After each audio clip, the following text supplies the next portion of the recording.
Welcome to the Rim Break Rodeo. We hope this video helps. You're signed in and ready. Start by uploading the file or folder you'll share. Click New, then File Upload, or simply drag the file into Drive. This creates a cloud copy you control.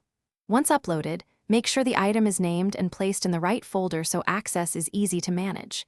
If you need version tracking, enable suggestions or keep a synced local copy. After that, right-click the item to open sharing options and move directly to permission setup.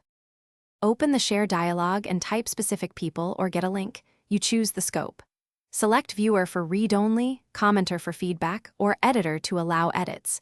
Pick roles based on trust and workflow. Then click Change to link access.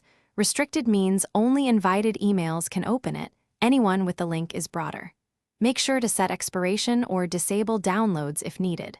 Once set, copy the link and consider notifying collaborators by adding a message in the share box.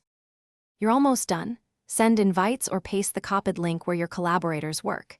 Make sure advanced settings prevent editors from changing access unless you want editable permissions to propagate. After sharing, verify recipients received access by asking them to open the link and confirm permissions. If someone can't open it, check. Are they signed into the invited Google account?